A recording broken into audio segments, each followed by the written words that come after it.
Assalamualaikum warahmatullahi wabarakatuh. This video going to help you to understand more on experiment simple harmonic motion.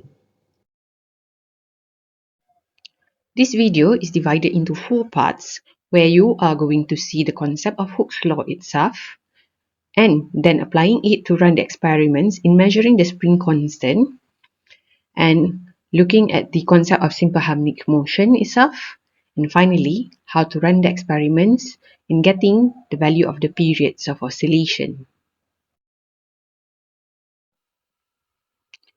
These are the two setups of part A and part B. Part A will be measuring the spring constant, while part B will be measuring period of oscillation. The number of the instruments are identical. However, part B will be having one extra instrument called motion sensor. This is the force sensor. This is the spring, the hanger, set of masses, and again the motion sensor.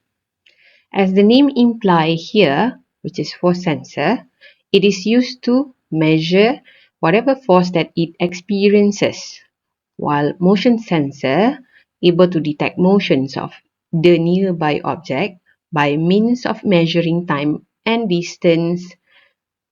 Motion sensor is placed parallel beneath the hanger positioning. Hooke's law states that force, which is the spring force, is equivalent to the negative K times delta Y.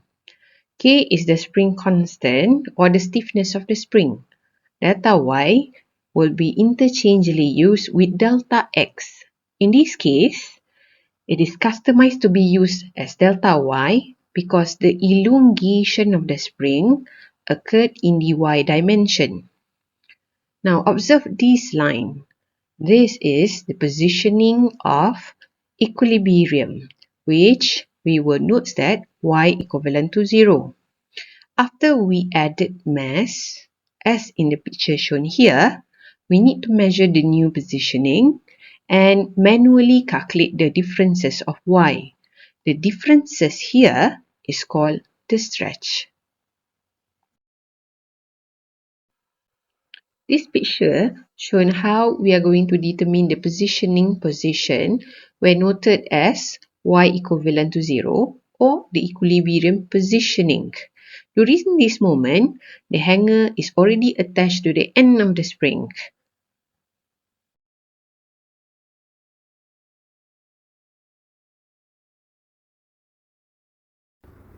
This is how Data Studio going to look like when you run the experiment to get the force constant. This is how you can adjust the size of the display. Hold your cursor and drag it to the appropriate size. To start taking data, click the Start button and the force value will be displayed on the force table and also on the force display. What we are going to do now is we are going to press the Tare button on the force sensor.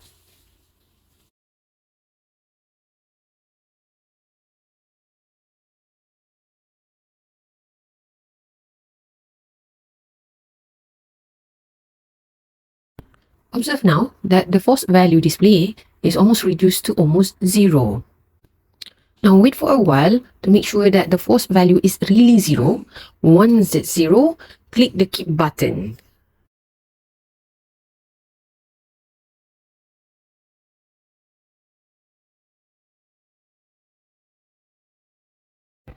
Now add more mass to the end of the spring and click Keep to record the data in the Data Studio table. Remember to measure the stretch manually by using the given ruler and then continue the steps for the next mass. As overall of Part B activity, the flow required number 1, collecting and recording data, which involve the process of adding mass to the hanger, gradually increasing the mass, and record each force and corresponding stretch. Later, for number 2, is to plot manually a graph of force versus stretch. And finally, number 3 is to determine the value of the spring constant from the graph. In part B, you are going to see that the mass at the end of the spring now is forced to oscillate in simple harmonic motion. During its oscillation, you are going to measure time taken by the mass to make one complete oscillation. We call this as period, which is used capital T as a symbol. Period is a product of 2 pi square root mass at the end of the spring and divided with spring constant K. As you can see from this left picture, this is the equilibrium position while mass is already attached to end of the spring. Once we pull it downward and then release, the mass will be oscillating up and down between two extreme positions called amplitudes. This movement or oscillation is called simple harmonic motion. Every positioning of this oscillating mass now will be recorded with time and produce a curve resemblances sinusoidal curve. From the sinusoidal curve, time or period will be determined. It can be determined either from here to here or from crest to the nearby crest.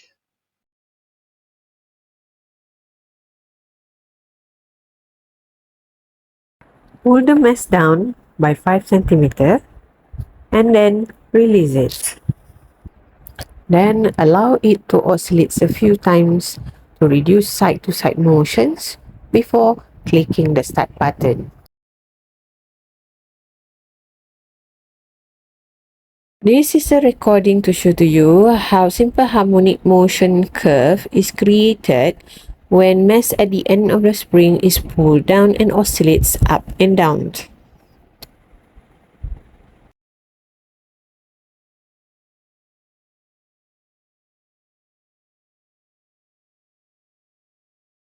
Click on the position versus time graph. Now go to the buttons listed above and click the Smart Tool buttons.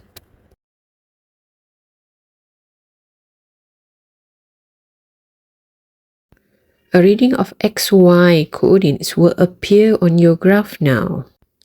The size of the graph can be enlarged by placing your cursor on the x-axis or y-axis, hold the cursor down and drag it.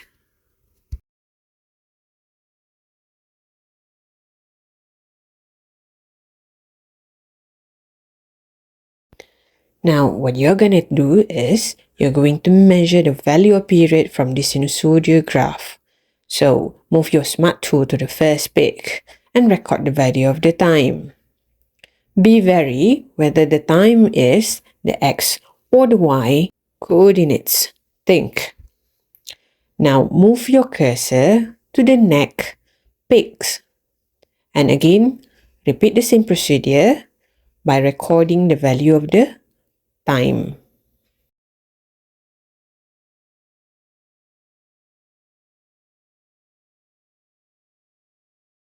As overall of Part B activity, the flow required, number 1, collect and record data, which involve the process of pulling down the mass and allow it to oscillate, and later sinusoidal curves are plotted. Now choose and analyze position versus time graph. From this particular graph, determine the time and period. That's all, folks. Thank you for watching and best of luck.